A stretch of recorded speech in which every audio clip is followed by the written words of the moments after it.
Hello, everyone. Today we look at the art and science of evaluations. What are evaluations? Feedback, a report, a mirror, a lens. What kind of lens? Many of us wear these kinds of lenses, help us see better. What kind of lens do you look through when you give an evaluation? Beyond what we see and beyond what we hear, what do we feel? How do we help a speaker not just improve their speech, but improve their journey forward beyond Toastmasters? Isn't that why we're here? To help them outside of Toastmasters? We didn't come into Toastmasters to go through lots of pathways. We got into Toastmasters to help us in our regular life. So are we helping our speakers in their regular life? Are we personalizing this? We're going to be covering a lot of ground today. We've got a lot of time, and yet it's not going to be enough. So let's get started. The first thing we're going to do is we're going to make sure that we're seeing what we're supposed to see. So let's take a look at a couple of things, all right? We're going to take a look at this. Whoa.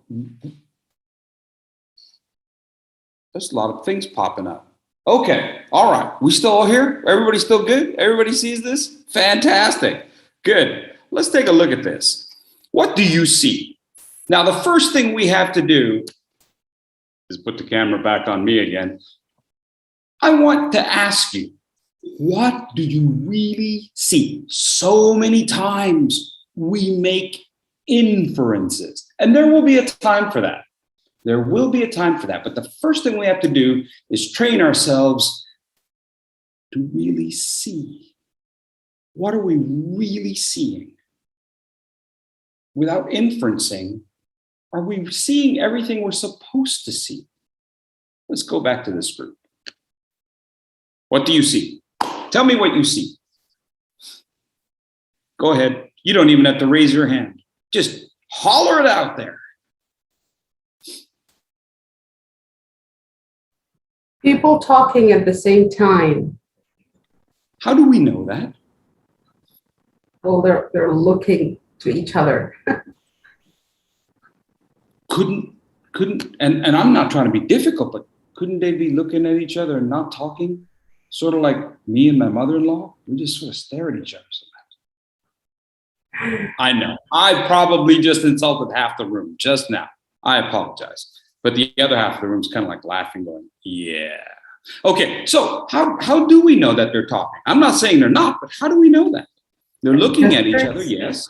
Hands, movements. Hands. Good.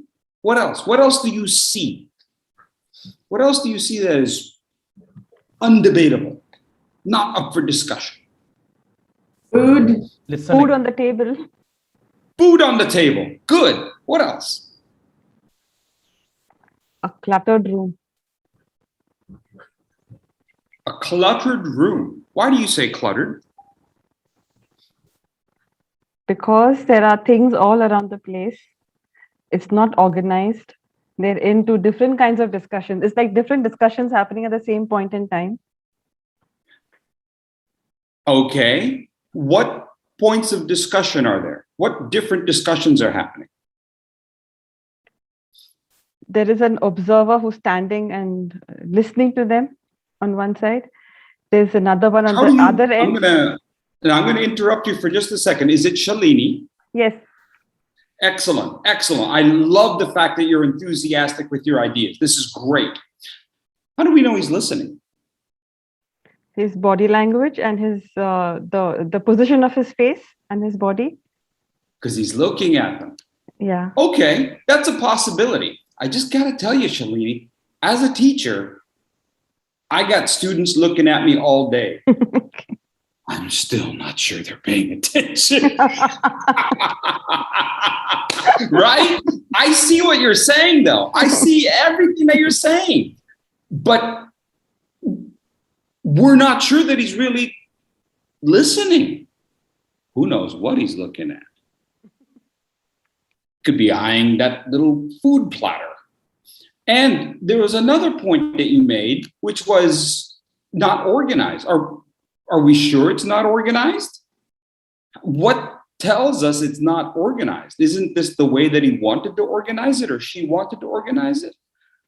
Does that make sense? There's a subjectivity about some of these statements, right? Is there any other statement we can make that is completely undebatable, not up for discussion? Everybody here on this call would agree.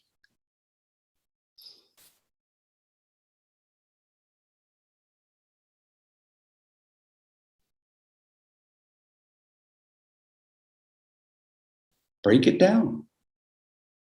It doesn't have to be a great discovery. What do you see? It's a brainstorming meeting, How do we know giving that, Mark? ideas and hearing. Are we sure it's not just a break?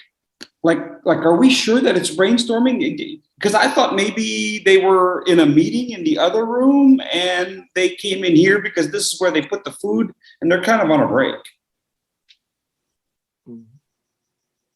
What do you see that is completely not up for discussion? People, we see people. Good. We see people. How many people? 7. Excellent. What else do we see? Completely not up for discussion. Benoit, Matthew, what do you think? What do you see? Completely not up for discussion.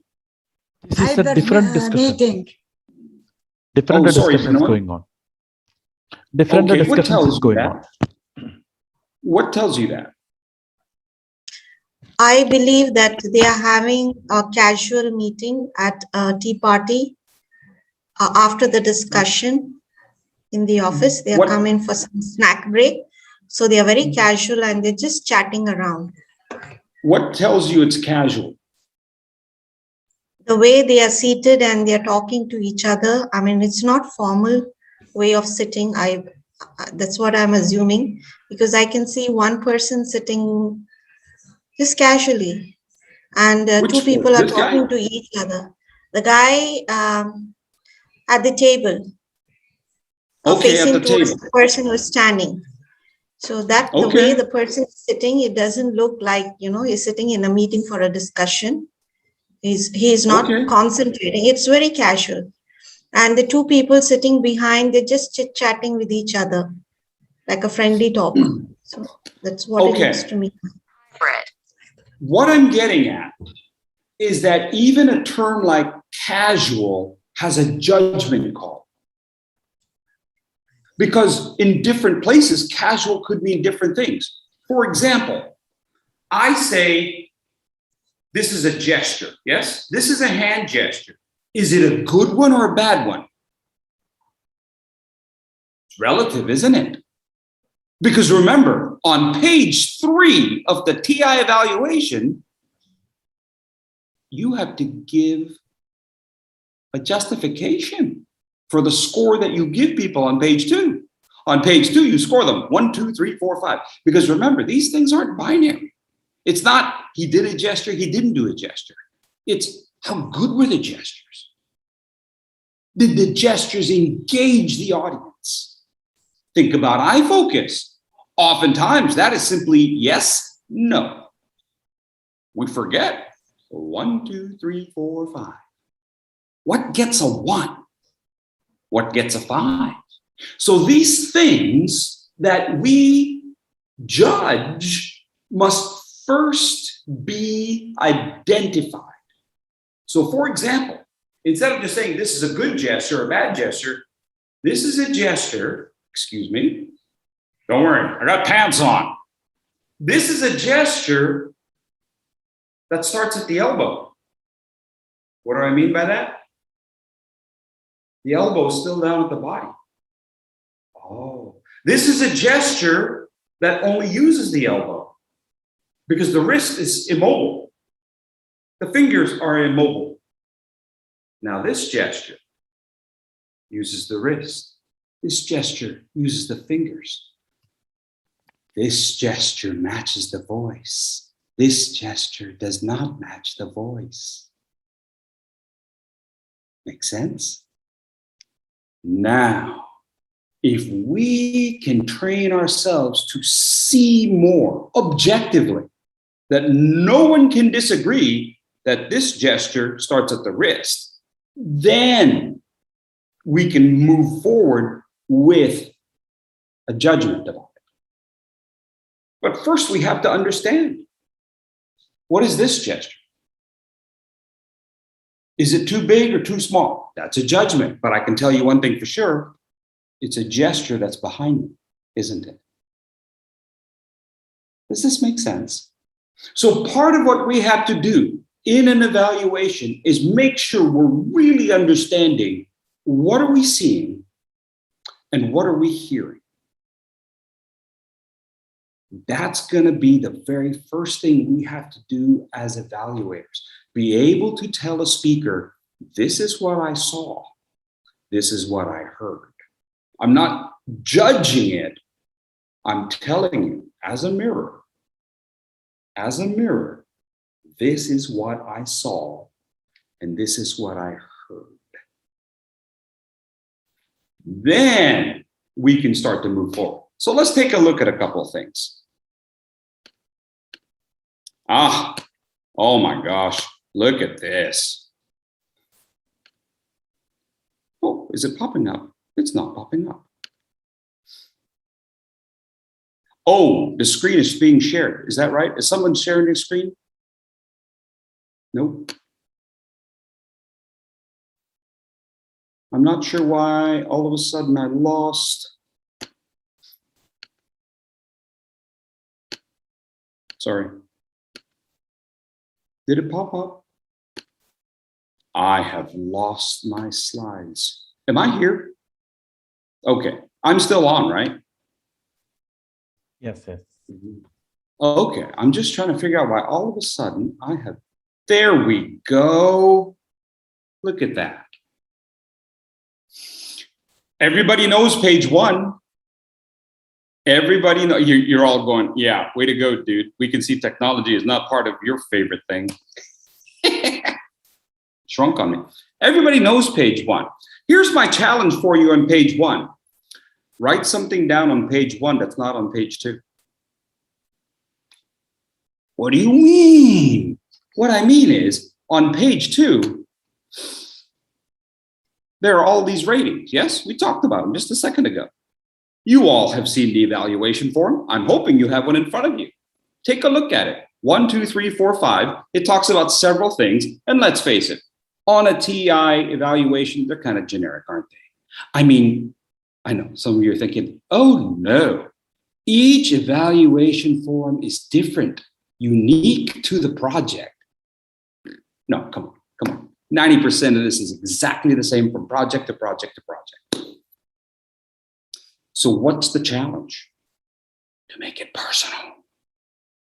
The challenge is to make this generic evaluation personal to the individual whom we are committed to whom we owe our very best, to give them feedback, to help them move forward on their non-Toastmaster journey.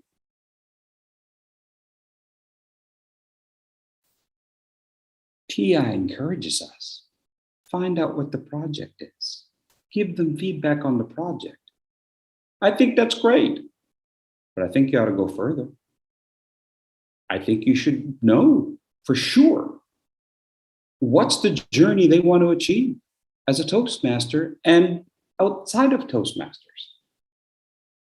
What is their goal outside of Toastmasters, and how can I give you feedback that is specific to that goal, not just to these particular elements? So we see these particular elements. Let's go back to page 1.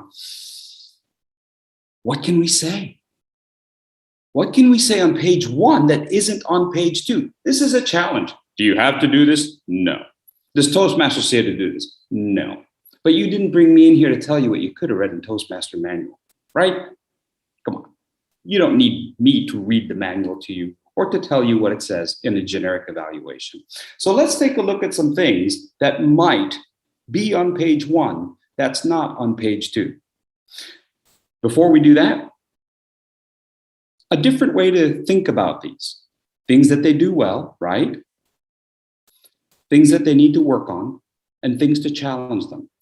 One way that I look at this, things that they do well, these are things that they should immediately start doing on the very next speech. On the very next speech, you should do this. Why? Because you did them well. You did a good job. Do it again, do it again, do it again. I know that if you did it well this time, you're going to do well next time.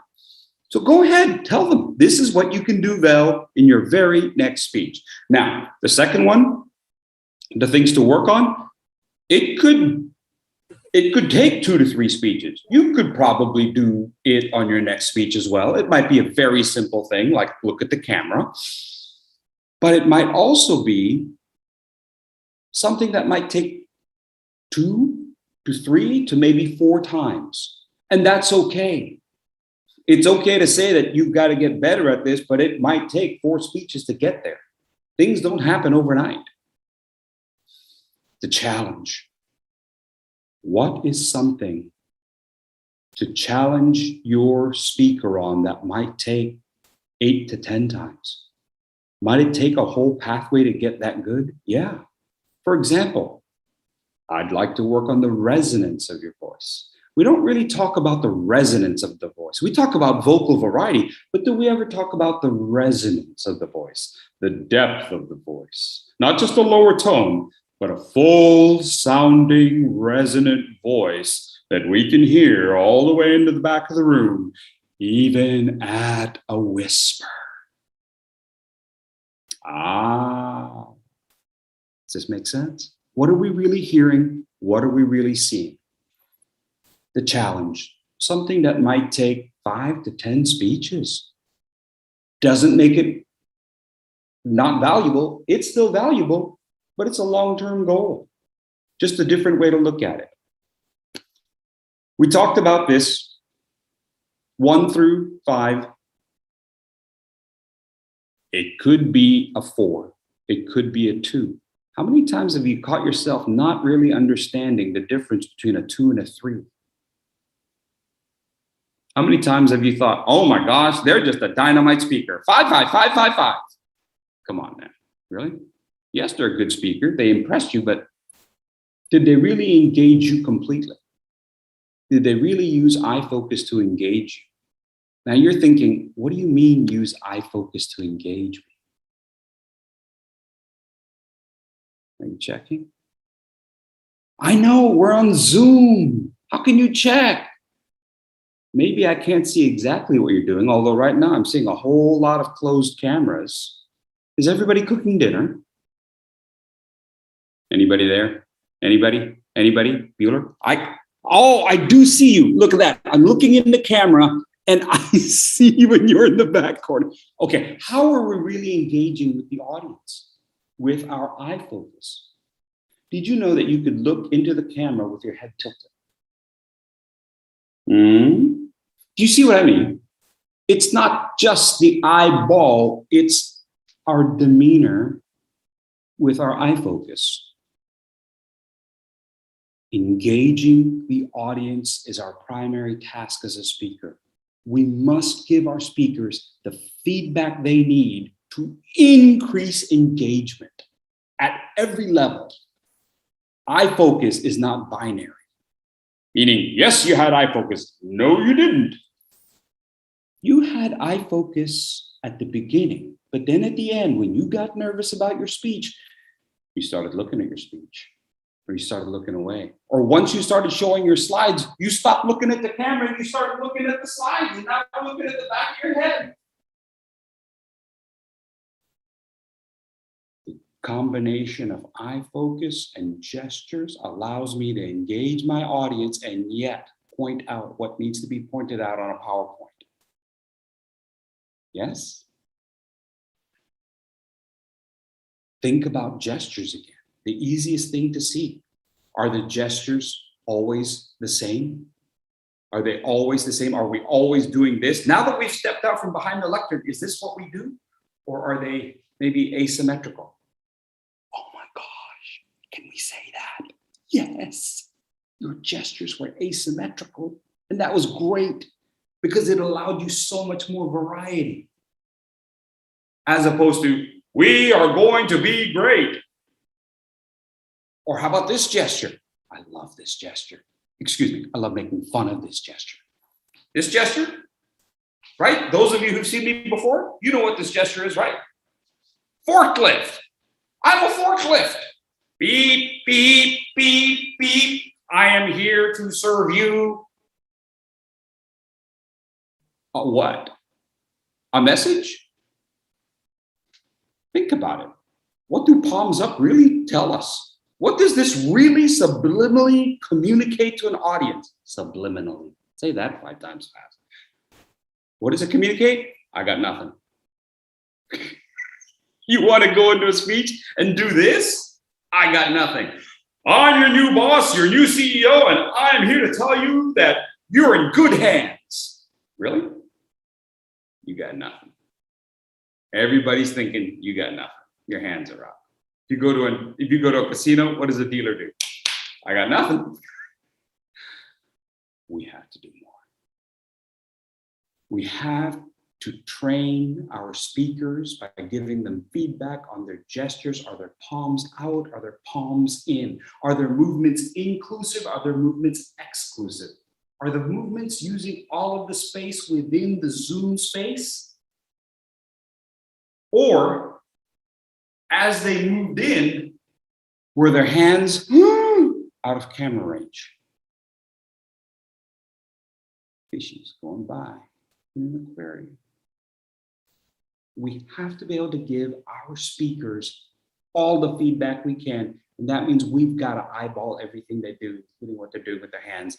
And that's why it's important to understand 1, 2, 3, 4, 5. And remember, these are things that are not on the first page. Right, remember, that's the challenge. Keep page 2 on page 2. And keep page 3. I didn't even know there was a page 3. Holy smokes, look at all that. Furesy, I'll tell you the truth. I never printed out page 3 because I was trying to save paper. Take a look at page 3. It's huge. It's huge. Look at all that information. Well, not right now because we're going to move forward. Let's take a look at some examples. Remember I said on page 1, let's say things that are not on page 2. Let's look at some examples for what you would put on page 1 for things that they excelled at, shall we? Vulnerability. You showed us how deeply you cared about the people you work with. Nowhere on page 2. And yet, if somebody tells us a story about their family, about their life, shouldn't they be rewarded for that? Shouldn't we tell them that was such a touching story? Yeah. These are some of the things that we can tell people that they do well, and they can do it again next week when they give their next speech. Let's take a look at another one. Why, you did an excellent job of speaking to us, not at us. Right? You spoke to us.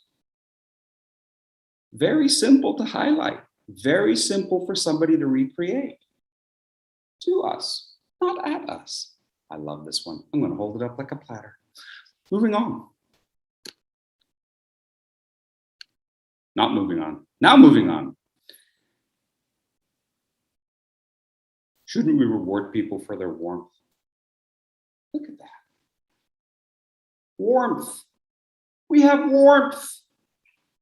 We should tell people that they're warm. I know some of you are saying, it says that we should evaluate the speech, not the speaker. Can I tell you, I think that's hogwash. Can I just tell you that's garbage? The speech, not the speaker? So does that mean we're in Toastmasters just for speeches?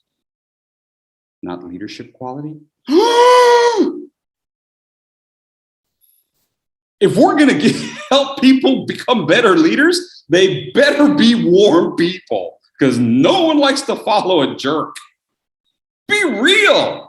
How else are we supposed to give them feedback on their leadership ability? How else are we supposed to help them be better at the job that they've got 6 days out of the week if we can't give feedback on them as people?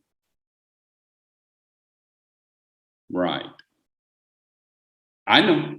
You could report me to Toastmaster. Go, there's this guy out there, and he's telling us to look at the people and not the speech. No, I'm saying you got to do both. You got two eyes. Keep one eye on the speech. Keep one eye on the speaker.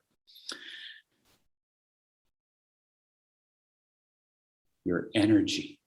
Don't we want to tell speakers that they have great energy? I don't think that's on page 2.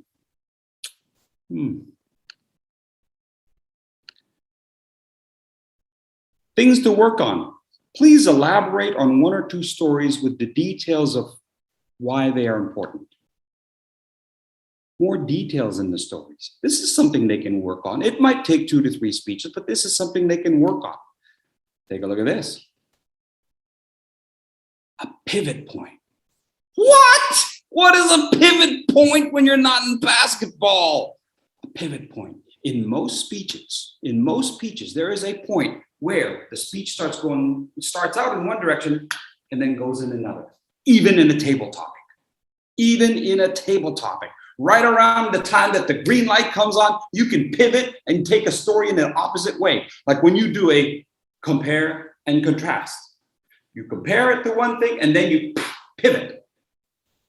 When you do a story, I started out my life like this, and then all of a sudden I met the future love of my life and poof, pivot. Maybe you can say, we can heighten that pivot point. You need a pivot point. You need to have different gestures at that pivot point. But these are important things that we got to have in our speeches. Oh. You know, on page 2, they talk about vocal variety. And just a minute ago, you guys mentioned vocal variety. I think, Mariana, you were talking about vocal variety. Have you ever thought about using vocal variety to heighten the pivot point? We have to give people feedback that is specific and accurate to who they are and why they might need to do that. Why might need to do that?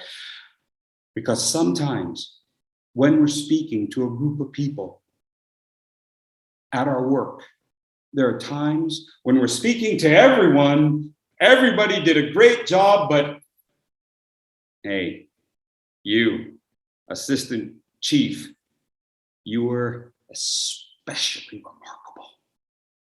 Pivot point, shift. When you shifted from the big group to an individual and you wanted to make sure they understood just how good they were. Are they going to need to do that in your career? Yeah, absolutely. Moving forward, look at that. Resonance. That's the one I talked about. Got to work for resonance, a full voice. Not that you got to sound like, a bass drum, but a full sounding voice that makes people feel like, wow, you are speaking with your entirety of your body. You are speaking with the entirety of your soul. You are speaking with the entirety of all your authenticity. You are one with your voice, and it's solid. Why is this important? You ever knocked on somebody's door and heard a dog behind the door? For example, knock, knock, knock. What'd you think? Honestly, Varun, honestly, what did you think? Right. Sirani, what did you think? Knock, knock, knock.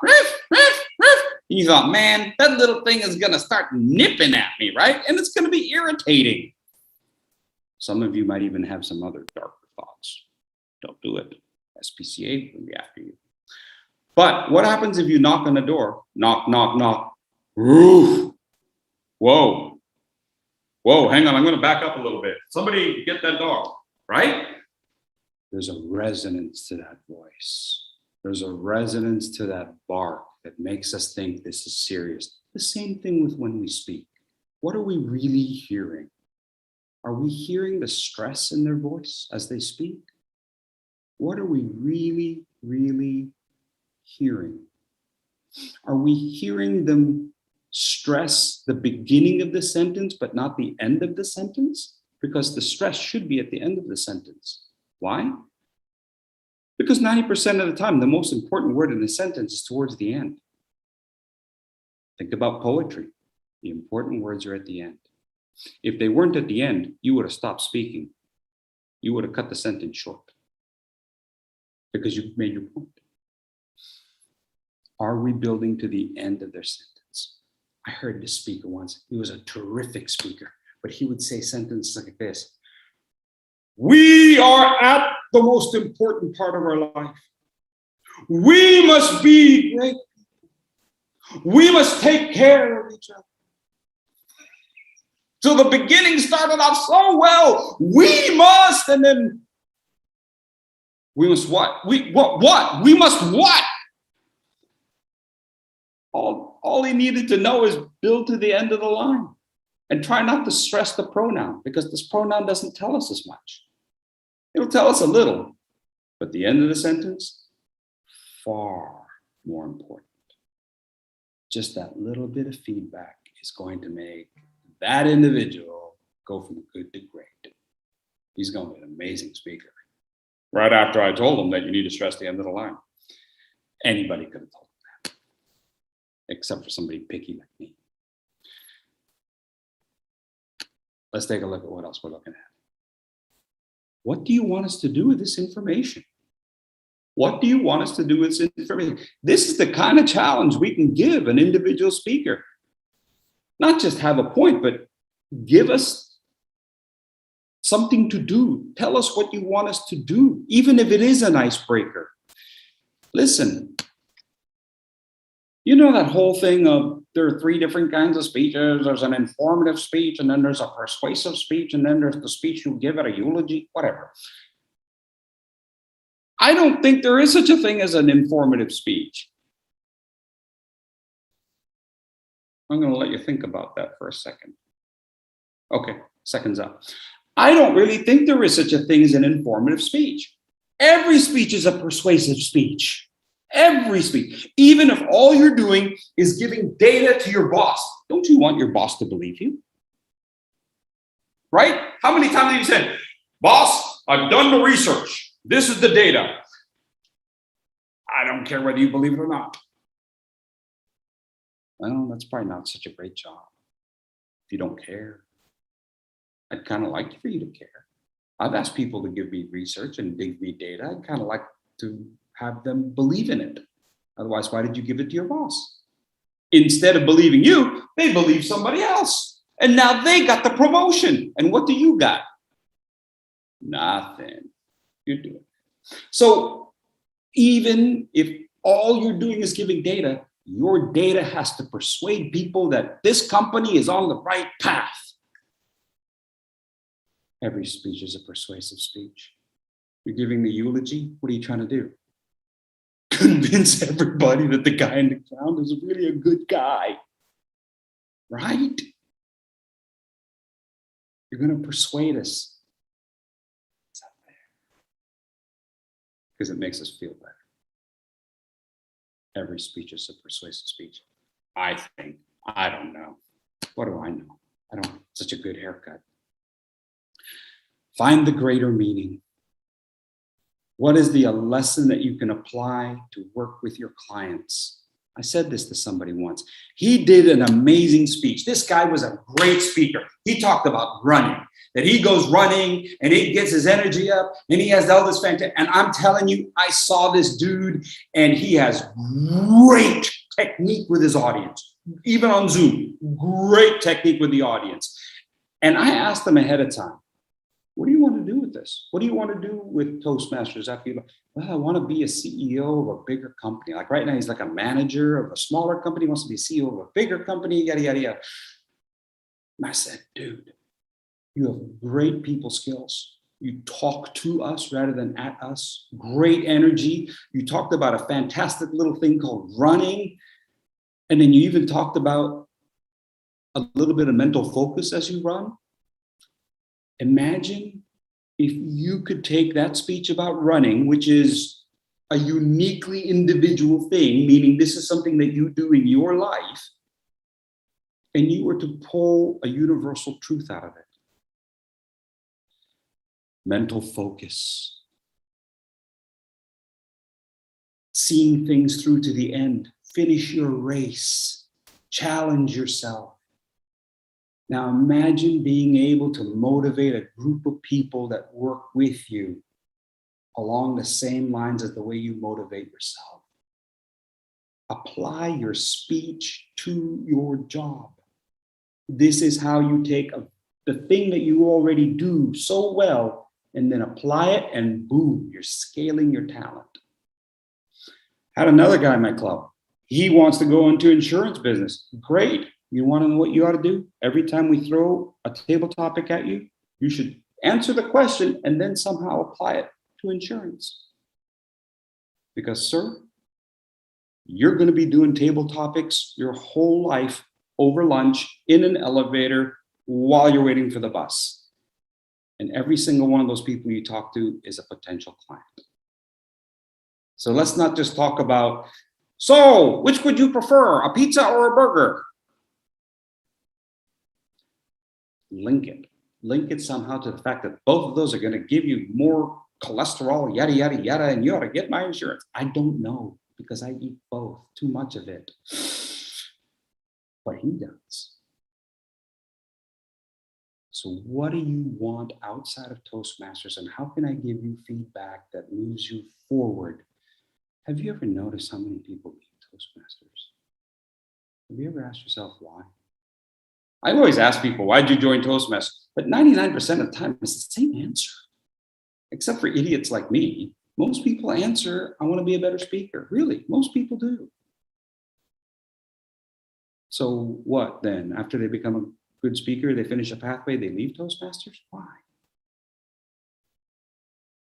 I think if we can develop that kind of mentoring, if we can give the kind of evaluation that a real mentor would give, that helps them on their path forward in their life, then it's not just a matter of saying, here's a hammer. Aren't you good at this hammer? Great. Now that you're good at the hammer, be off with you. No need to pay your dues. No, instead of saying that, we could say, this is a hammer and here's how you would use it in this field. Hey, next week, do another speech or do another pathway. I'll show you how to do the hammer in another way. Let's keep finding out ways to use the tools that we're getting here at Toastmasters. 1 through 5. Take a look at this. I know I've mentioned much of this already. Take a look at 1. Uses very distracting gestures or no gestures. Right, that's me. Now look at 5. Fully integrates physical gestures with content to deliver an exemplary speech. You know what I like telling people about their gestures? Have a set gesture for the main idea. Most people can't remember what they hear in a speech. You know what I mean? Think about the last club meeting you were at, 3 speeches. What did they talk about? Don't know. If we can get them to remember 1 sentence, the key sentence, the theme, the main message, if we can get them to remember that, we're in pretty good shape, don't you think? So why do we focus on just the verbal? We tell them, say it in the introduction, say it in the body, say it in the conclusion. Great, you could probably say it even more than that. But what if you had a gesture? And every time you said that word or that line or that key statement, you had a gesture. We have to care about our speakers. We have to care about our speakers. We have to give evaluations that show that we care. What if I kept doing the same gesture? What if I kept doing the same gesture every time I hit that same key point? We are going to succeed. We as a company this year are going to succeed. All of a sudden, we have a visual and an oral stimulus. And let's face it, we're a very visual society. We're a very visual society.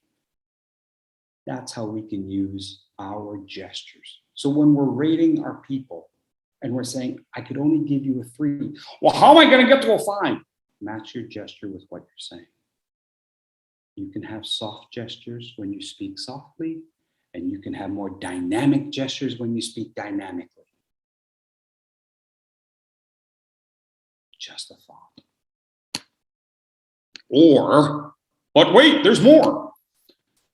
Interest fully engages the audience with exemplary, well-constructed content. A 5, well-constructed content. We can't just tell people, I like the structure of your speech. Really? What did you like about it? I mean, can you really identify the structure within the speech?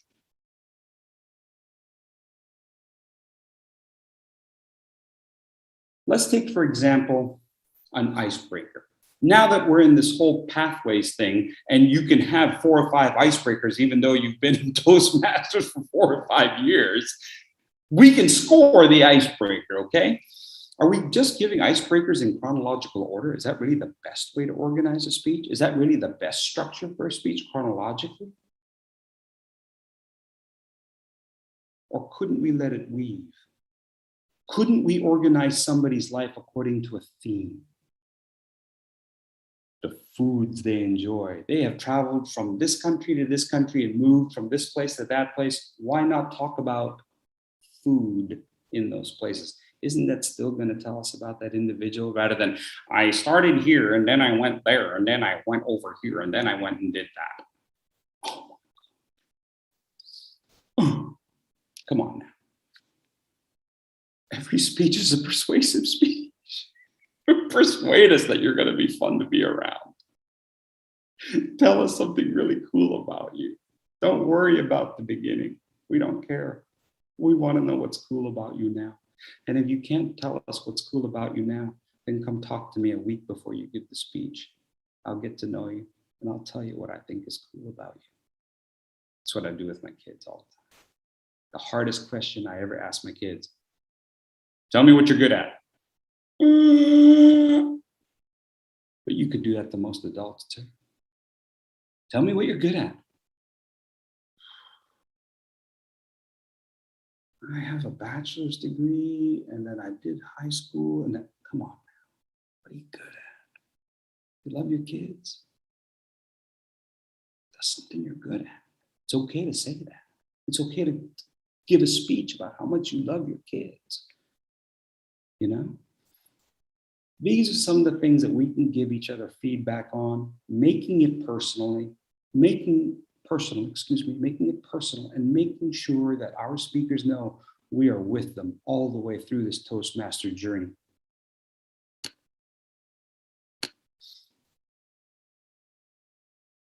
Contest is coming up, isn't it? What are we really looking at in contest? Now, the fact of the matter is, if you give a good speech, the contest will take care of itself. But just in case, you got to look at all of that. Again, what are you really looking at and what are you really seeing? What are you really looking at and what are you really seeing?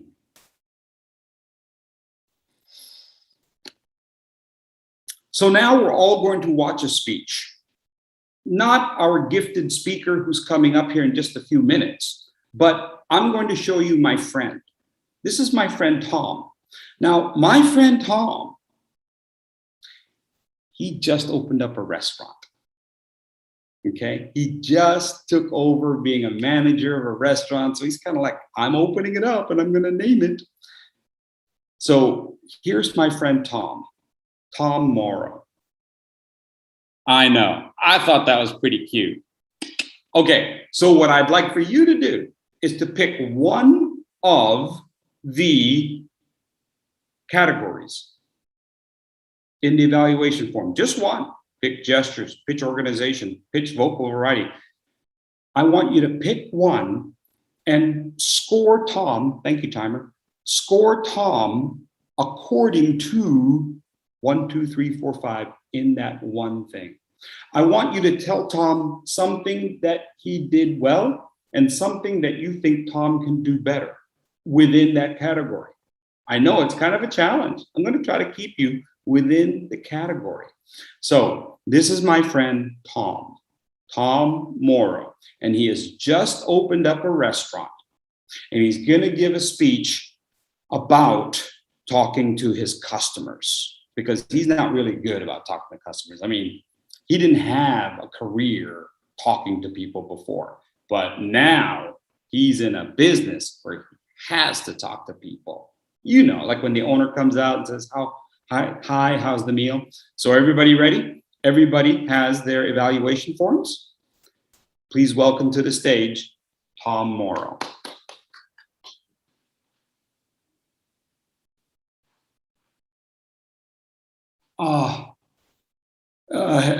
Hello, I'm Tom, and thank you for letting me be here today. I want to tell you that I just opened up a restaurant, and I want to be better. I opened up the restaurant and I named it Cecilia because that's my mother's name. And I want my mother to really be proud because she meant so much to me. And the recipes that I have in the restaurant are her recipes because she was such a great cook growing up. So I wanna be the kind of person that my parents were like when I was growing up, where my mother had these great recipes and my dad was always so friendly, and he would meet my friends and he would invite my friends over for dinner. And I just remember it was a really good time in my life. And I want my customers to all feel just like my friends did when they,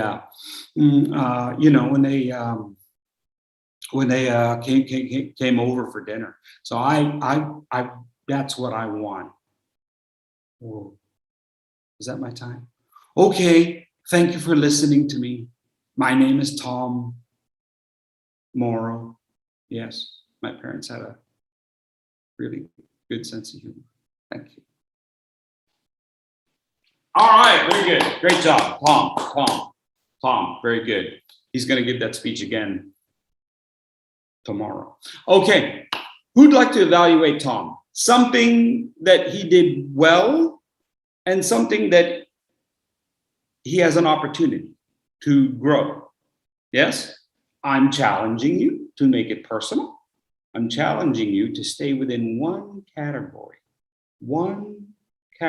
on page 2 with elements clearly described on page 3. Who'd like to go first?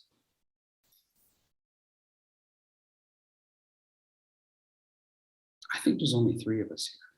Mariana, Benoit. I think it's just 3 of us. Oh, Mariana just moved. Got a little scared there. I thought, oh. Kalpana Arvind, is that right? Kalpana, is that you?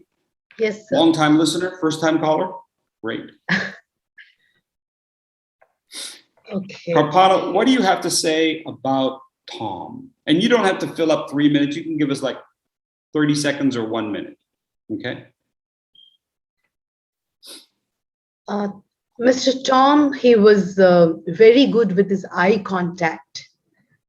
He was having his eyes open in his expressions, and he was very eager to express that he is the owner of the restaurant. He opened it, and he was having the interest in expressing his ideas that I have opened the restaurant and I want all of you to come. And there is an invite in his eyes. So I felt much connected with him, and I want to come visit his restaurant and enjoy with him. So that is one. For the recommendation, I can say he had his shoulders shrugged, like bending down. So he can keep his shoulders up, feeling confident, and he can say, all of you, welcome to my restaurant, and it's going to be wonderful. So, we have tasty, delicious food for you. So if you come and taste, you can enjoy it. It's going to be healthy as well. He was using hand gestures, but he could have his shoulders up instead of having down. So this is what I would recommend. Just one. Excellent. Give her a round of applause. Well done, madam. Well done. I really liked how you talked about his eyes being inviting.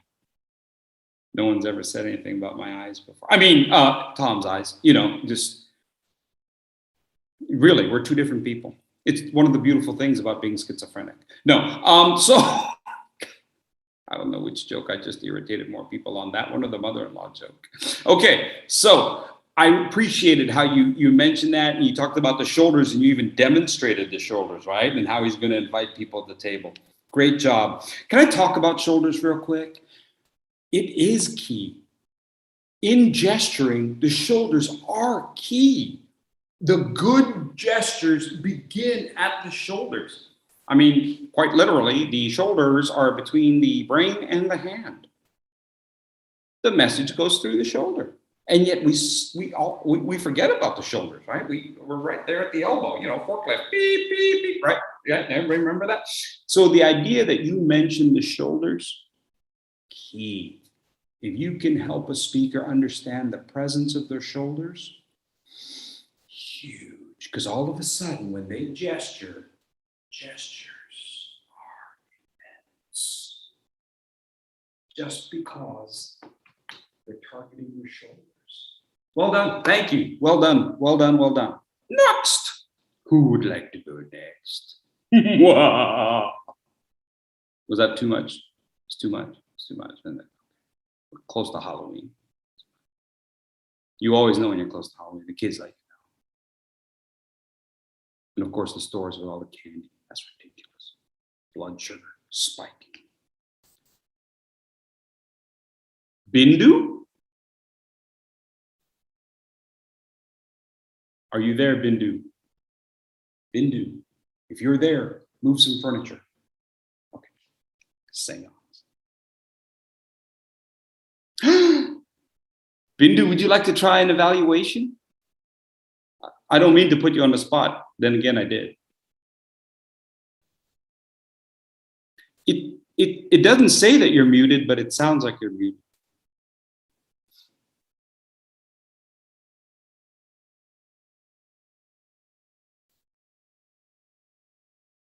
I can't quite hear you. I think I can read your lips, though. I think you said that Tom Morrow was a really cute individual. Is that your husband back there? Sorry, just a joke. Go and try that again, Bindu. Probably Bindu can try removing the headset and it may work. The headset? Okay. You want to give that a shot, Bindu? Move the headset. Can you hear me now? Yes, yes. Keep going. Yes, I would like to say that Tom was quite, he did explain himself about his restaurant very well, but he was quite submissive, and as earlier mentioned that, his shoulders were drooping down and it was looking like he was quite a little bit, some fear was there in him. So if he could activate and take away that fear and speak more freely and use his gestures and, talk more with his hands and all and explain about what he wanted to say, that would add value to his whatever message he's trying to give it to us. And people will also like to hear him with some actions. So that will add value to whatever he would like to convey his message towards us. That would help him a lot. That's what I felt so. Excellent. Give her a round of applause. Nice job. Bindu, I like the energy that you gave with that evaluation. That's very positive, right? When we give evaluations, any speech, and I know I'm going to get very, I don't know, it's going to get very abstract here in about 5 seconds. When we speak, I believe it's about energy.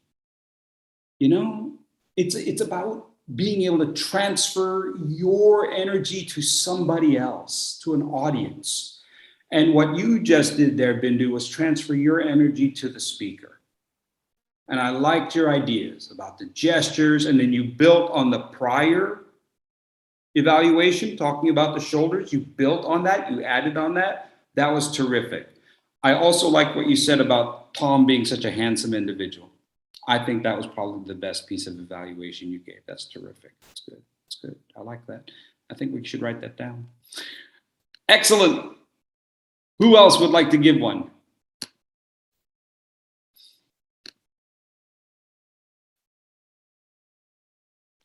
Karima.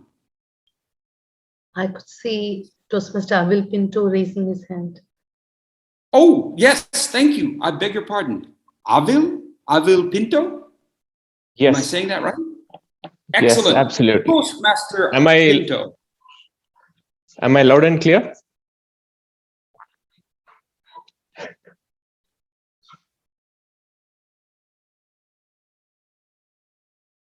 Yes, sir. Good to go ahead. I'm sorry. I'm just messing with you. Sorry, Thank you. Avil. I know. That Thank was you. like, what are you doing? You got to remember, it's past midnight here. I get a little wonky. Okay, go ahead, Avil. Awesome. What I loved in Tom's speech is he connected with his personal story. He was very emotional to connect his mom's recipe to bring into reality, which somehow connected to me. And connecting with Toastmaster Kalpana and what Bindu said, the energy and the body language, which is the gestures, he lacked. Okay. And he could have been used. One area for improvement is the voice modulation. When he said, my friends came and ate and they kept coming. Instead, they kept coming. So that would have added more flavor to his message. And that would have built more curiosity in me to come and taste those recipes in the restaurant. Thank you. Oh, did you hear that, Tom? More energy. Oh, that's great, Avil. Great. I think the only word I really heard you say was, I love it.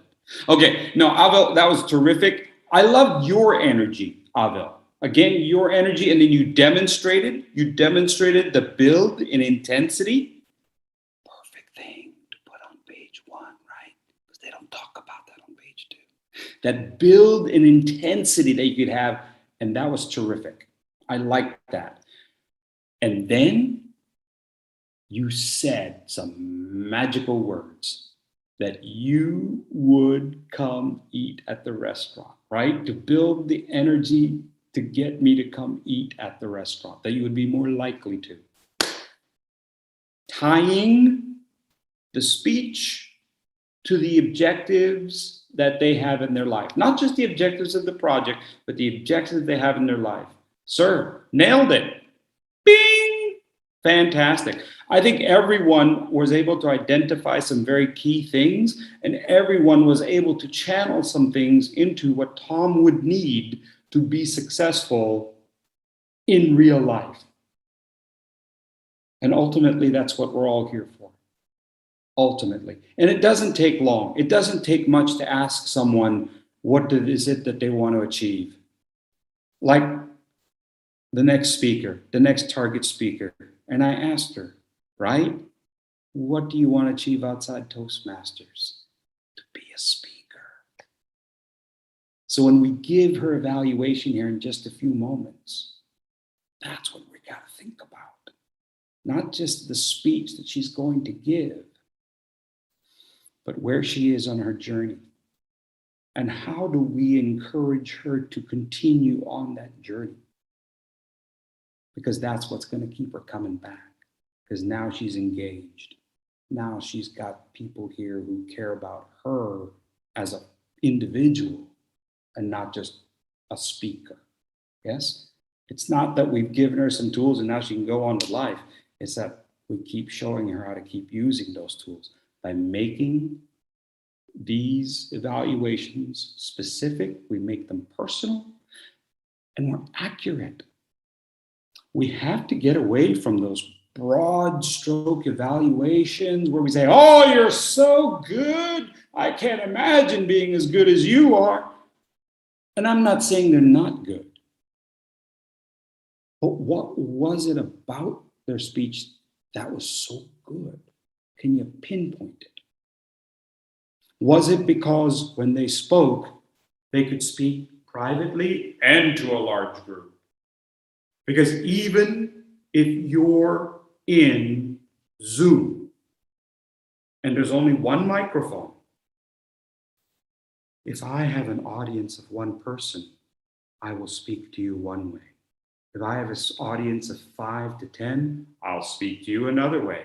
If I have an audience of 25, how many are on this call? 46. 46. Then I'm probably speaking to you this way. But even if it's a whisper, it's still a group.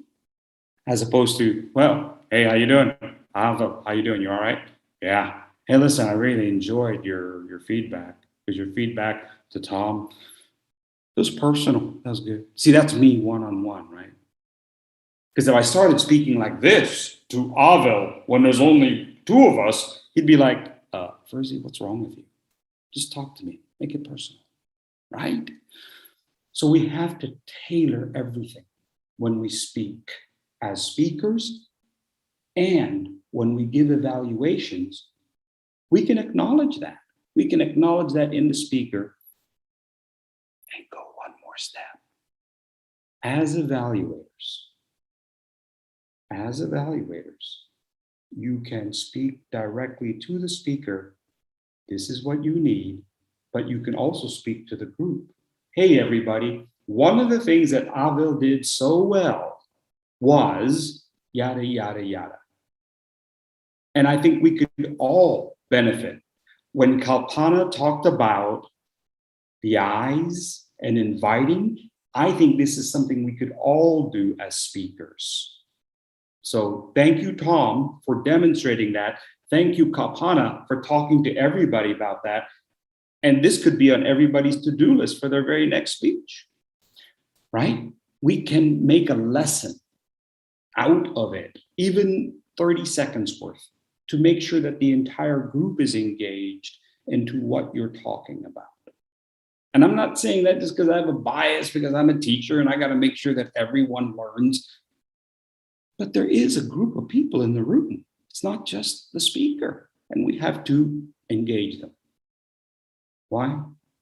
Because an evaluation is a speech. It's an impromptu speech, sort of, kind of, yeah? And it's a persuasive speech. Remember that. We're trying to persuade people. We're trying to persuade people to do the right thing the next time around.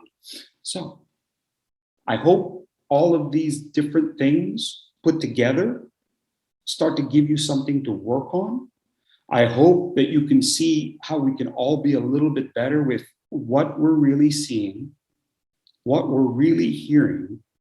Are we really hearing the speakers hit the ends of the words?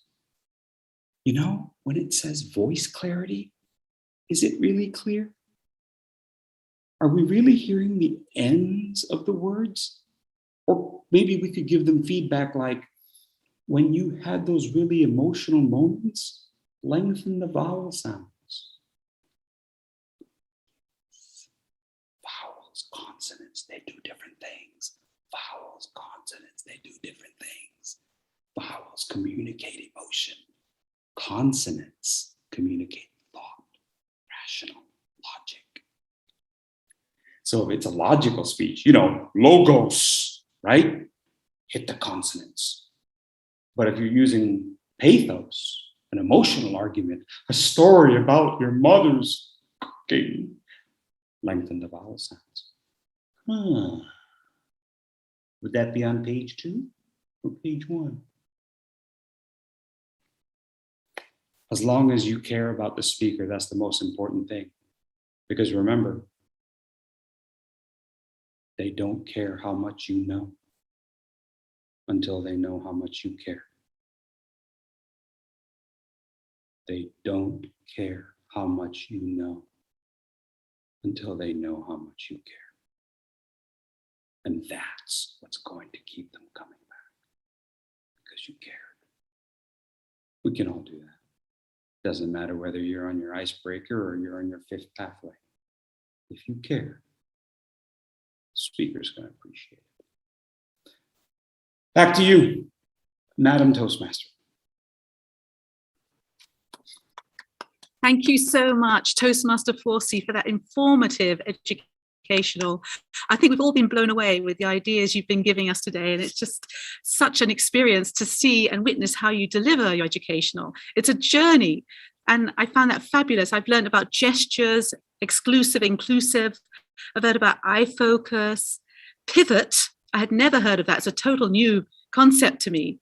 Keeping it personal. Authenticity, such authenticity. Did everybody learn something today? Can you put your hand up if you learned something today? Yes, absolutely. It was a fabulous educational. And especially, I love the emphasis on listening. And I can see how well you were listening to your speaker at the time and how you're showing us how to use our ears. And in fact, our founder, Ralph Smedley, said that real communication is impossible without listening. So that is something that is a big takeaway for me. And I wonder if everybody has something like that to take away today. So without further ado, I want to move on to a very exciting part of this meeting where we get to experience an evaluation. We get to experience a speaker who's going to be evaluated. And this is a time now that I can pass on to an expert who's going to lead us through this part of the program. Now, this person joined Toastmasters in 2009. She's a distinguished Toastmaster in the traditional program originally, and now she's working through pathways. She's originally from Mumbai, India, and she's living in the UAE for more than 2 decades. So she's basically become an Emirati. And she's currently serving as VPM for Emirates Group Toastmasters Club and VPPR for Emirates Orators Toastmasters Club. I'm really excited to introduce you the delightful and distinguished Toastmaster, DTM Shalini. Over to you, DTM Shalini. Thank you so much, Toastmaster Georgia. That was a wonderful introduction. And if I may summarize what distinguished Toastmaster Furesy said in very few words, this is what I have to say.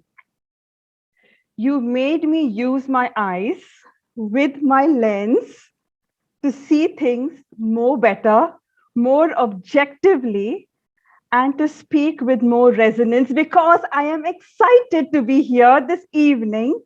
And I know that you spoke not at us, but you spoke to us, and you amplified the pivot points, which was something new and I really didn't know about. Though you say you've invented it, but for me it's something totally new, and I really loved it. And the icing on your entire session was, they don't care how much you know, but they want to know how much you care. This is the very brief that I could gather from this beautiful, persuasive, informative, motivational session that you had, and we are so thankful that we were able to attend it from here. Now, to see how we have imbibed all the various points that you've given us and see how we're going to bring it into fruition, we have something exciting.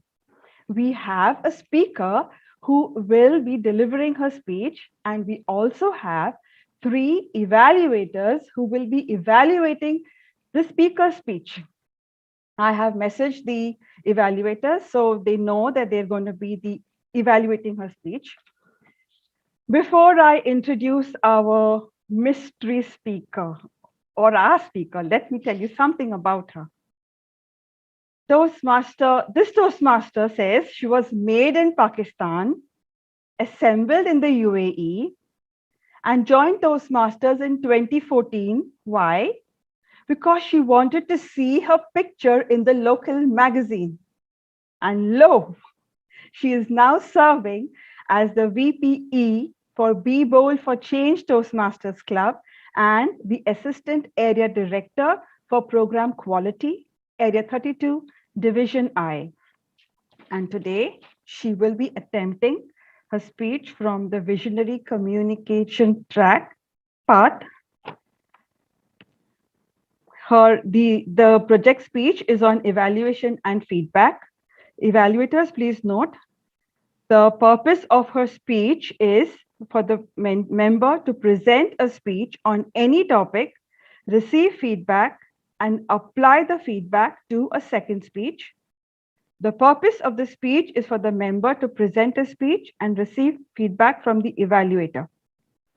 The time, 5 to 7 minutes.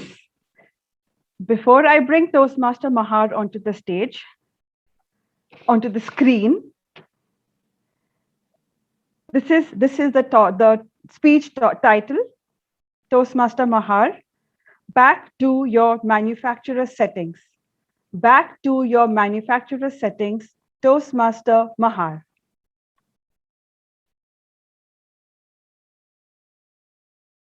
You are muted, Mahar. Sorry, thank you, DTM Shalini. So I'd like to ask you a question. What do you think of me? What do you see when you look at me? I know, you all think I'm beautiful. Thank you very much. But what do you see when you look at yourselves? I had a chance of asking this question a few years back to a group of students in high school, around 17 to 18 years. And I asked them a question: how many of you think you are beautiful? No one raised their hand. I asked them, how many of you think you can paint? A few people raised their hands. And then I asked them, how many of you can dance? And again, no one raised their hands. It's amazing because if I were to ask that question to a group of 5-year-olds, everyone's hand will be raised high because they think that they're all beautiful, they think they all can dance, and they think they all can draw. So what happened to us as adults? When did we lose that default setting, that manufacturer setting of being fearless and bold and confident? When did that happen? How did that happen? I'll tell you how it started with me. So back in the 1990s, I was a very cute little child, demonstrated here. I hope you can see me. I'm a very beautiful little child. This was the first picture I took for school. Not very excited to start school, but it was a good picture. A few years after this picture, when I was maybe in the first grade, I think, or second grade, I took another picture. And before taking this picture, I was told by an adult in my family that my lips were too fat and I should always try to purse my lips so they look nice on camera. And so you have this picture of me. Where are you, picture? Oops.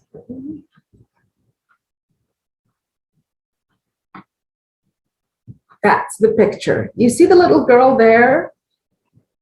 That's me pursing her lips right over here because I thought my lips were too big, or I was told my lips were too big. If only that adult could read the future and know that today, big lips are actually very beautiful, as demonstrated by Kylie Jenner and her sisters. That was when I lost my default setting of being fearless, of being confident. And I started downloading people's thoughts. I started downloading viruses that messed with my default manufacturer setting. A few years after that, again, I'm still in school. I do not like computer science. I never liked computer science, and I hated it more because of my teacher.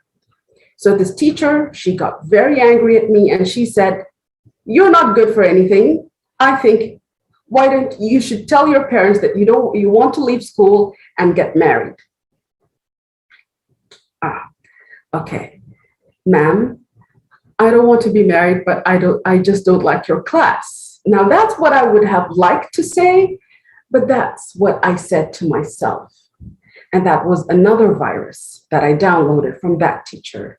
And today, because of that comment, I didn't really finish school. I did not go to university because I didn't think I was good enough for anything. Another virus downloaded, and that's when I lost my default manufacturer setting. A few years, I'm now an adult. I'm overweight, as you can see, and I want to lose weight. I've always wanted to lose weight. And every time I do, I lose a kilo, I put on 5. I lose 5, I put on 10. And every time I try again, everyone tells me, you can't do it. You can't lose weight. How many times have you tried? You will never be able to do it. And that's another virus I downloaded from people. And that's when I lost my default manufacturer setting of knowing I can do it, of being confident. I'm sure you've all lost your default manufacturer setting. How do I know that? Because as adults, the motivation speaking industry is booming with us. We need people to motivate us constantly. You need constant motivation. That's how I know that we lost our manufacturer settings. Because if you can see children, they don't need motivation. They know they can do things. So today, I ask all of you to go back to that manufacturer setting, to reset that button, and know that you can do it. And that the next time someone asks you if you're pretty or not, you take out your favorite lipstick, you put it on, and you say, yes, I am pretty, thank you very much. Over to you, DTM Shah.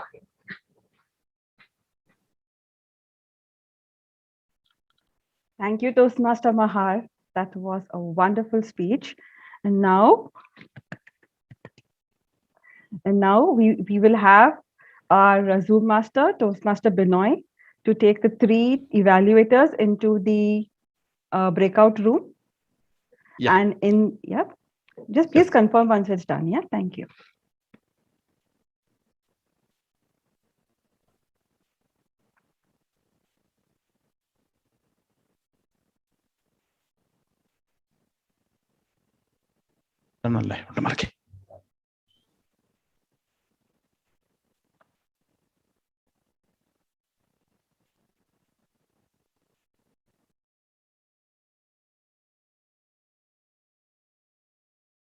Yes, done. Thank you. Thank you.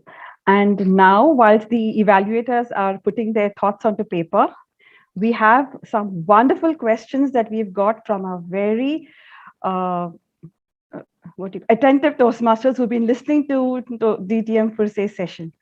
The first one is from Toastmaster Pragnya to DTM Furesy. Her question is, how do we effectively use the 5 minutes during preparation time in an evaluation contest? What do we focus on what do we avoid? Oh, that's a really good question.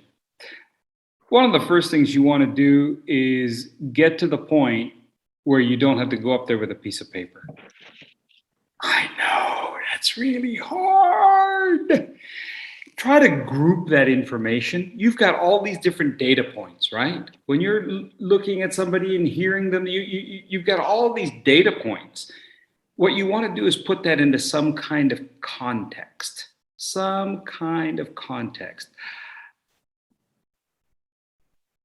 Let me give you a quick example. Could I bother somebody? Yeah, Bindu, are you still there?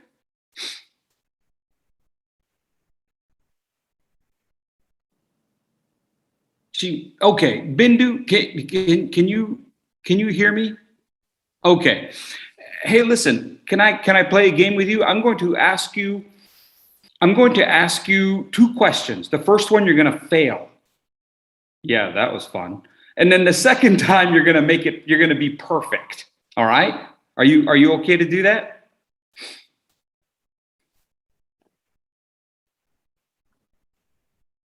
Okay. Okay, here's the first one, okay? I want you to memorize these letters.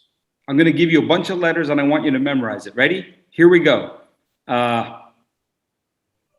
O, B, U, H, E, I, D, N, I, M, U. Okay, go ahead. Tell them to me. O B H I M D U. That's it. I couldn't. Hey, not remember bad. that much. Not bad. Not bad, Bindu. Not bad at all. Okay, I'm going to give you the letters again, okay? These are the exact same letters, but I'm going to rearrange it so that you understand it. Here we go. B, I, N, D, U, M, O, H, I, T, E. Please say those letters back to me. B I N D U M O H I T E. Boom! I told you you'd make it perfectly. I told you. We all know why, right? We all know why she nailed it. The fact of the matter is, I could give you the letters to your name and you wouldn't know what they were because they were scrambled, because they didn't make sense, because there was no context to it.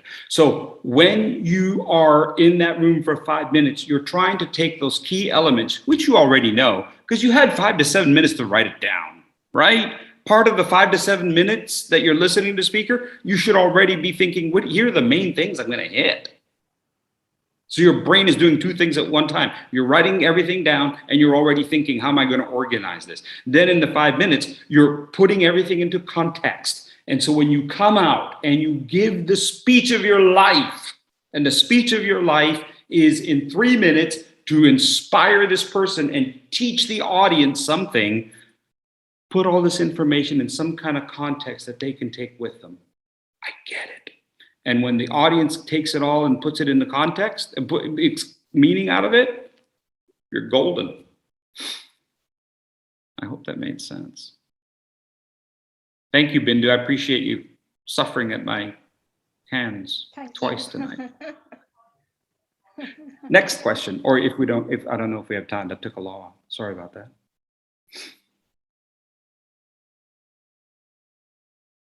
Sorry, Madam Moderator. Sorry. This is from Toastmaster Arya. If you could mention a quick checklist point for evaluating senior Toastmasters, and also how do you prep up for an icebreaker speaker? Icebreaker speaker, it's going to be 90% positive. If it's really an icebreaker, if it's their first speech, oh, wonderful, wonderful, wonderful. It's great, it's great, it's great. Think about this. But when you score them, you got to be honest with them on the scoring. This is what they need to work on. And let them know you don't have to be perfect today.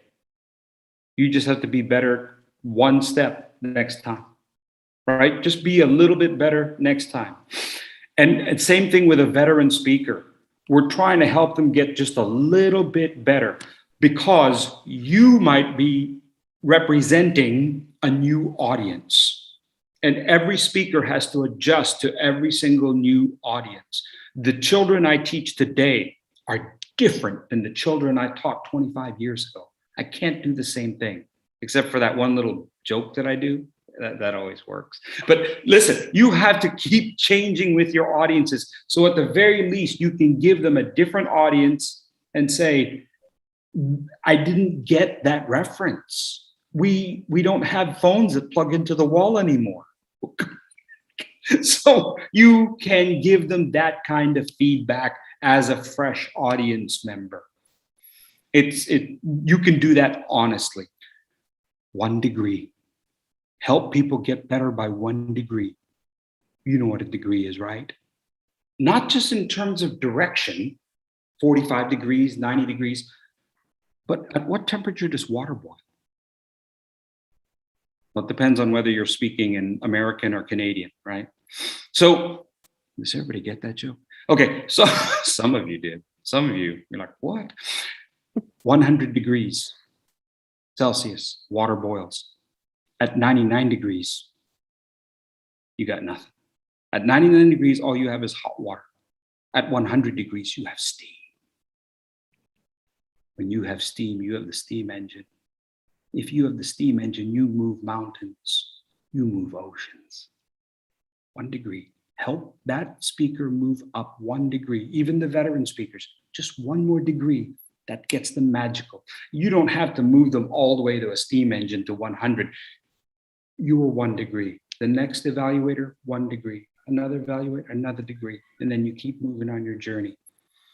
Move that speaker forward 1 degree.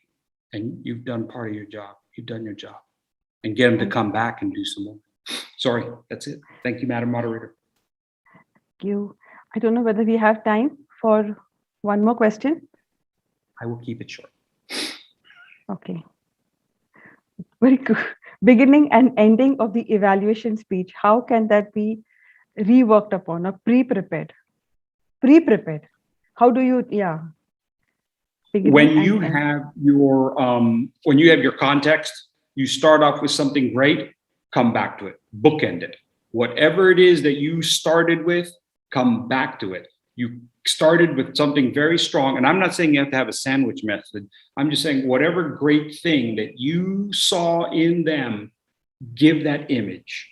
And then at the end, say, we keep working on this. You're going to take that image to the next level.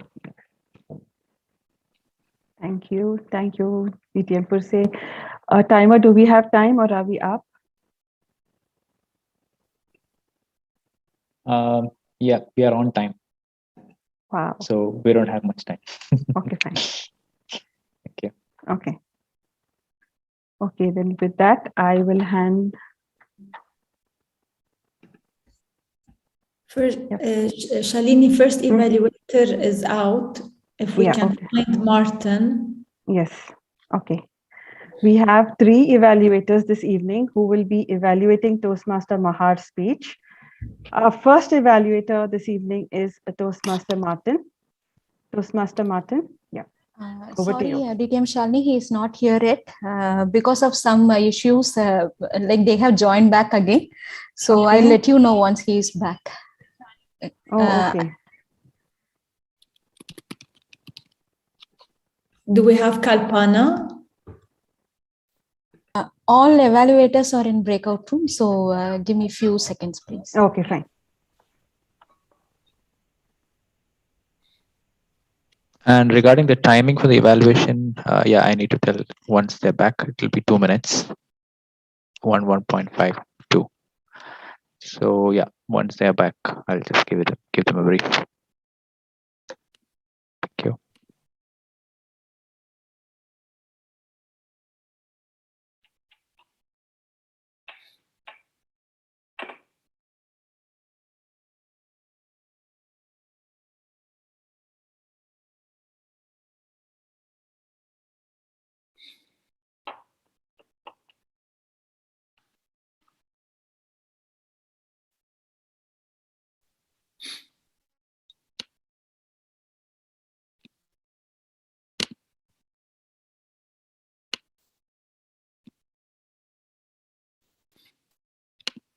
First evaluator Kalpana is here. Please. Yes, okay.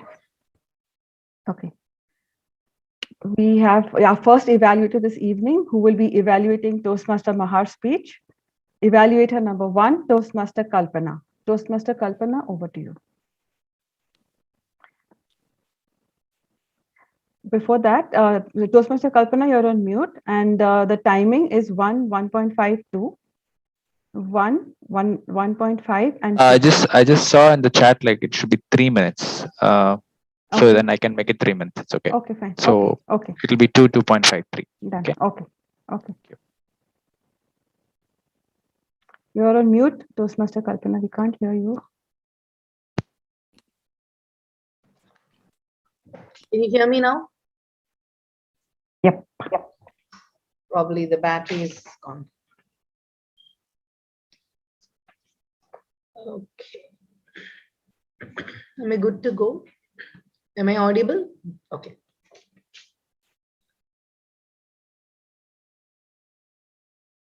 Good evening, fellow Toastmasters, and a special salute to my speaker today, Toastmaster Mahar. What a determination you had in your school days that it made me feel, wow, what a lady, what a inspiration that you gave for me. Fantastic. Kudos to you, Toastmaster Mahar. You excelled at your beautiful vocabulary, the way that you expressed the emotional roller coaster that you had in your school days. And every time when you said, I downloaded the virus, so I could connect the analogy you made. The download the virus is something that happened, something bad happened to you from bad teachers, from some of the society members, they gave some impact which put you down. That roller coaster ride that you had, I could easily connect. Also, you took beautiful question and answers. The questions that you started with hooked the entire audience. And I was also there to answer for each and every question. You also asked questions like, beautiful, how many of you are beautiful? How many of you can paint? How many of you can dance? All these questions made the entire audience hooked to your story. I would like to recommend a few things. If you could give your speech by standing, you can take your hands and show the gestures as the educator said. It would be much more better. Right now, you can see my hand gestures and the teacher scolded me, and you can use your voice modulations as well. When she scolded me, I was feeling really petrified. Oh, how can I do this? That kind of a voice modulation, you can bring it in. And also the timing part. You can pin the timer and make your PPT presentation, PowerPoint presentation in advance. I'm sure you could do it. Overall, you gave a fantastic, fabulous speech and you're a star speaker. I'm sure you're a determined speaker now. I'm wishing you more speeches. Good luck to you. Over to you, moderator.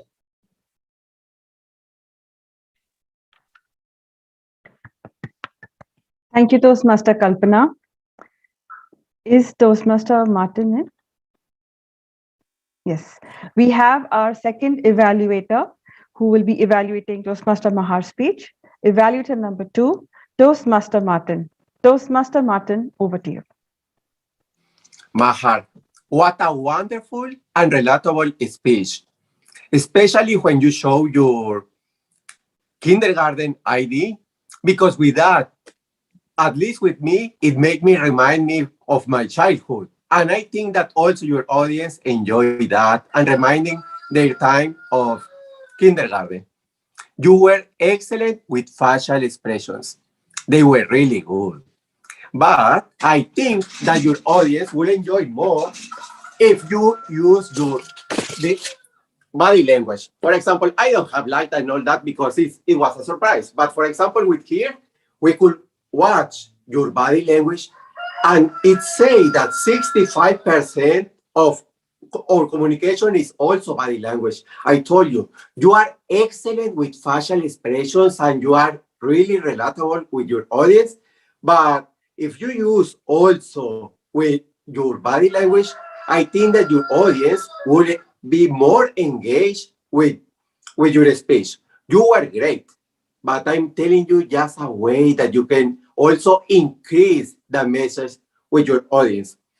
I also enjoy the closing when you did with your lipstick, for example, because that's a way of empowerment for women. For example, my grandmother said, "Oh, Martin, I must take a shower and use my lipstick, and I look great." And I think that that is good for all women, because I have known also two Miss Universe, and they say, "Oh, I don't feel okay right now." But if they are Miss Universe, it means that they were the most beautiful woman in the world. At least they were chosen as the most beautiful woman.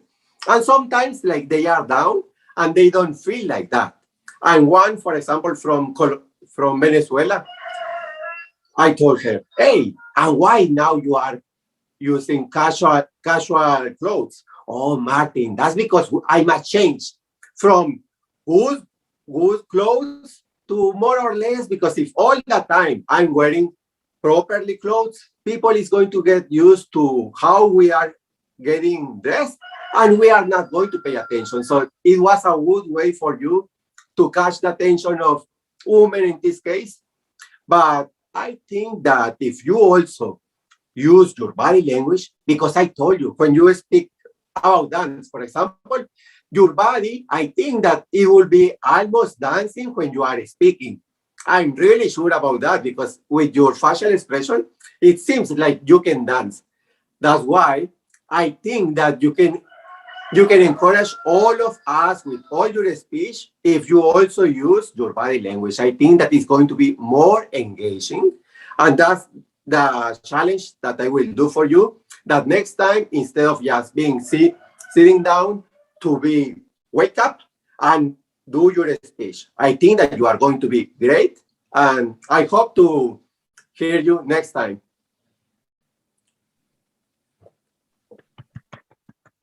Thank you, Toastmaster Martin. We now have our evaluator number 3, who will be evaluating Toastmaster Mahar. Our evaluator number 3 is Toastmaster Zahida. Toastmaster Zahida, over to you. She hasn't. Yes. Zahida, are you in? Hello. Hello. Yes, I'm in.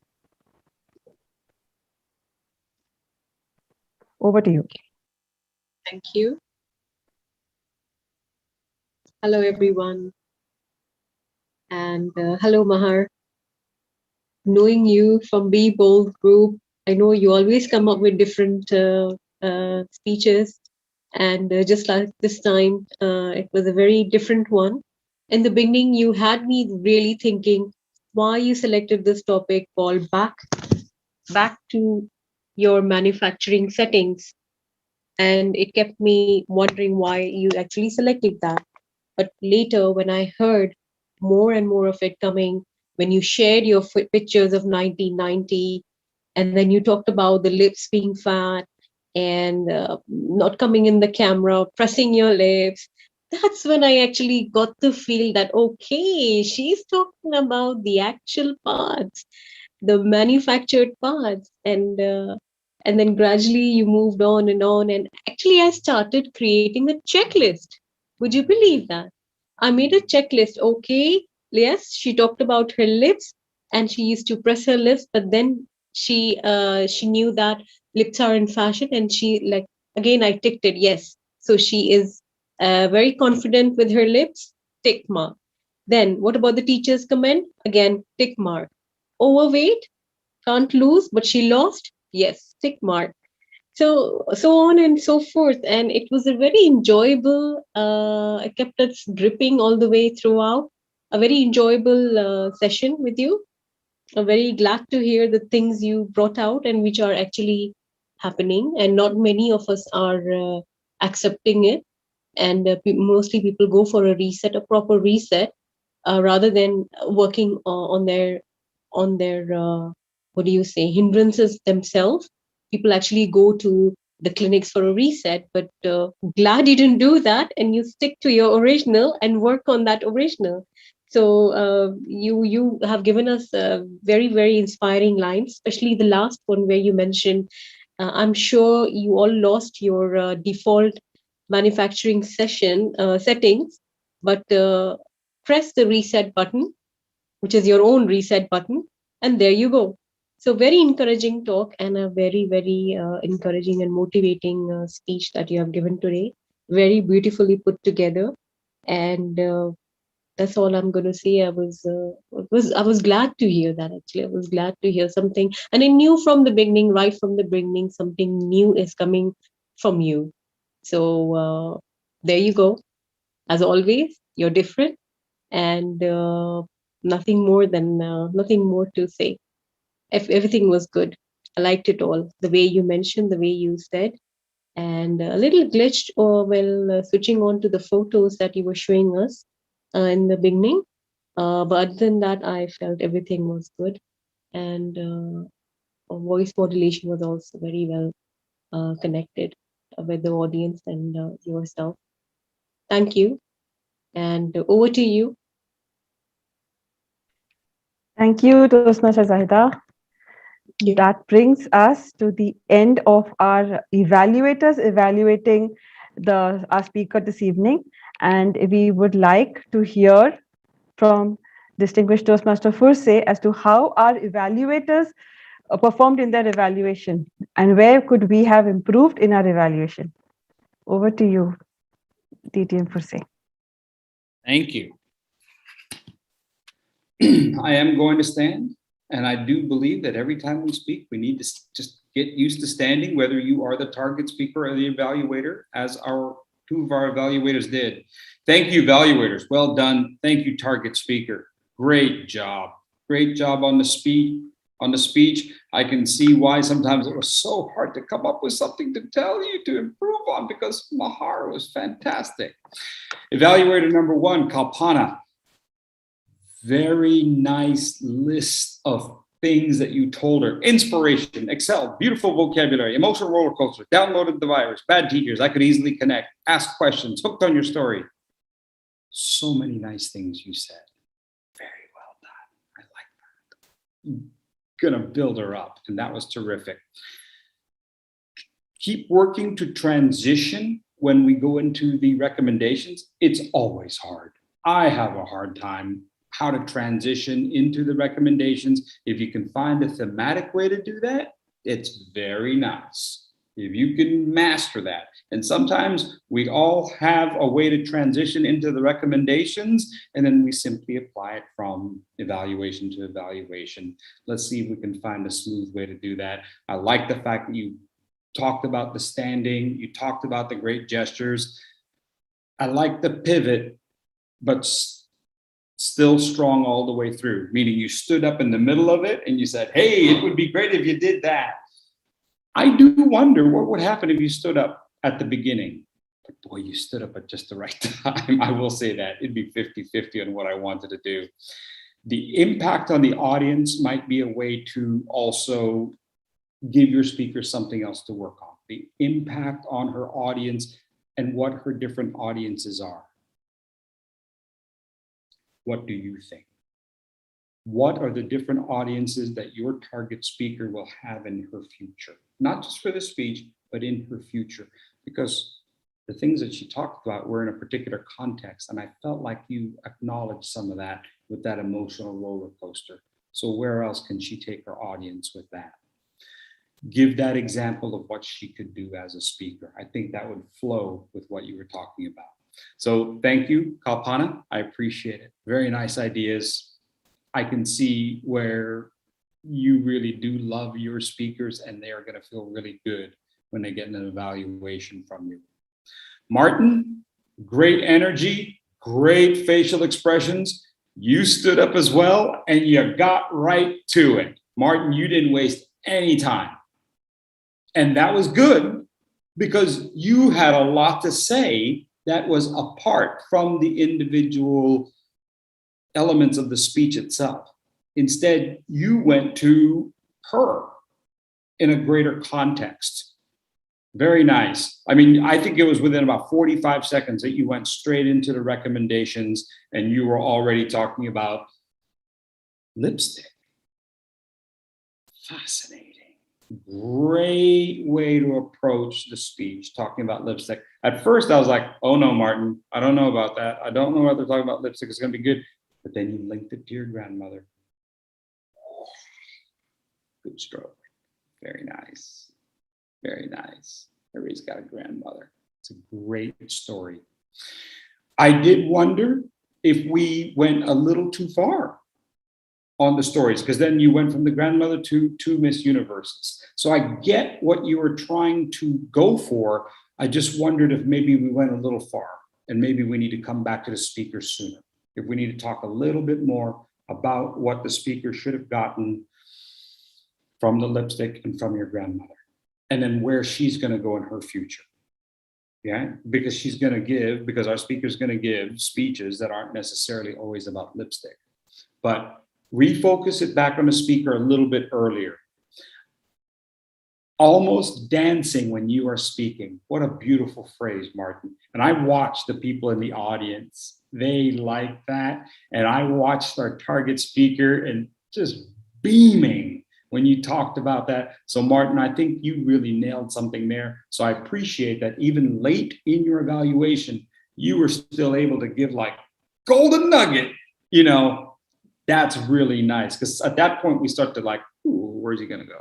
But you were able to bring her back with that, refocusing back on the speaker. The speaker is smiling. That's what I noted right here. The speaker is smiling when you were talking to her at that point. And then you mentioned even more engaging. I just feel like if we left the Miss Universe part out and go into the more engaging part, I think you'll have her. That was nice. Zaida, thank you very much for your evaluation. You had a completely different evaluation from the other two. I hope you get a chance to see the recording. Your comment about you always come up with different speeches. That was nice. I also appreciated the fact that you talked about the title. You talked about the title and where she was coming from. In that sense, you did a fantastic job really getting inside the heart of the speaker. Very nice. You talked about the pictures from 1990, the checklist, the confidence with her lips. I understand what you're doing with the tick marks, but by saying tick, tick, tick, I just wondered if that was really giving her the feeling that you wanted to give her. Because I think the idea of tick marks can be interpreted in different ways. And I just wondered if that might need a little bit more explanation. Just a little bit more. I liked how you talked about the proper reset and you broadened the explanation of that. You spoke about her on her terms. I thought you did a great job of talking about our speaker in the way that she wanted to speak about herself. Does that make sense? You had a very encouraging way of speaking with her. I thought it was, when you talked about being very beautifully put together, I think that worked, how you combined those words of beauty in with what she was talking about. Towards the end, we started to lose a little bit of focus on the evaluation, right towards the end. And I would make sure that you keep all those little bits and pieces, like you started to add little things on at the end. I think you need to keep that evaluation a little bit more cohesive and find some way to connect the things that she needs to work on, the things that she needs to make her an even better speaker, because she wants to do this professionally. That's what she told me. How can we give her something solid to keep moving forward on? That would be the key. And that will keep the end of your evaluation strong, because I felt like it just started to drift a little bit. Overall, I thought all three evaluators came in with great passion. I thought all three evaluators put the speaker first. You placed the speaker first ahead of the speech. But both the speaker and the speech were magnificent. So thank you, evaluators. Great job. Thank you, speaker. Back to you, Madam Toastmaster. And thank you so much for yet again using the art of persuasion and driving that we are good and we need to improve, and we are improving in our evaluation. Thank you so much, DTM Furesy, for that wonderful evaluation. If we have time, we have just a couple of questions that we would like to address to DTM Furesy. One is from Toastmaster Shifa. Her question is, with several points to evaluate in a 5-minute speech and the nuanced distinctions between point 2 and point 3, for example, how does the evaluator give a comprehensive evaluation to the speaker? That's an excellent question. There are different parts to the evaluation. There's the oral presentation, and that's a speech. So when you're giving the presentation, give a speech. But you also have all your written notes. You have the written evaluation, and that might contain things that you don't say because it takes time to put everything into context. So you don't want to give them a list because that's out of context. Give an oral presentation, give a speech that is cohesive and makes sense. Give the written notes to your speaker. And that's going to include a lot of things that you didn't necessarily say. And sometimes you have your other notes, all your scratch notes. And those might not have made it to the transition into the written notes either. So you can give that to the speaker as well. So everything that you wrote and everything that you saw, every single thing that you saw, everything that you heard, those don't necessarily go into the oral evaluation because you just don't have time to do it.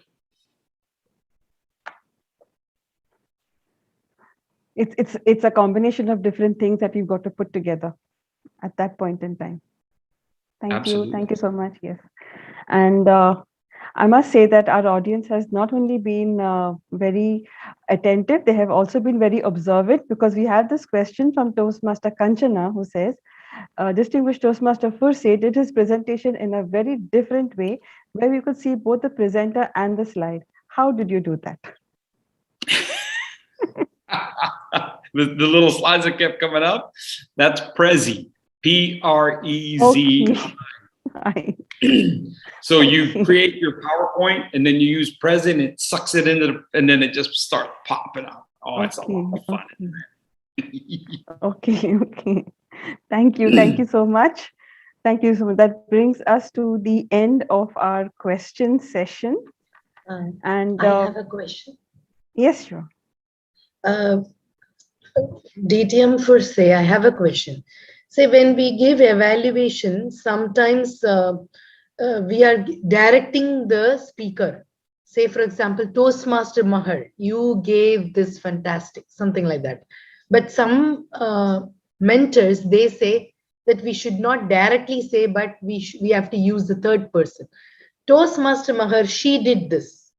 She delivered an excellent speech, something like that. So how do we address? Should we directly address Toastmaster, the speaker, Toastmaster Mahar, you did this, or we have to address it in the like a third person? Because the audience also we need to include in our speech. So how do we address? Yes. Yes? What is that yes for? I didn't get it.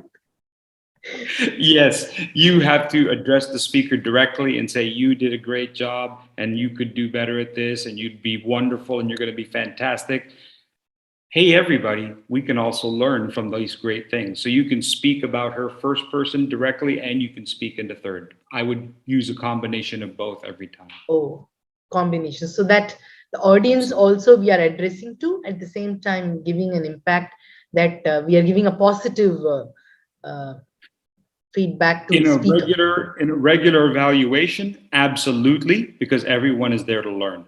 In an evaluation contest, absolutely, because they're all judging you. True. So there is a difference in evaluation in the meeting, in the Toastmasters meeting, and in the contest. There is, but I still think you do both. You do both, but they kind of get read in different ways. In the club meeting, you're doing it so that all members move forward, right? And they feel like I'm involved. So when they go home that night, they didn't have a speaking role, and maybe they weren't happy with everything they did, but they learned something from you, so they'll get better. In the evaluation contest, everyone wants to know, how are you going to engage the audience? So again, an evaluation is a speech, and we want to do well and engage our audience.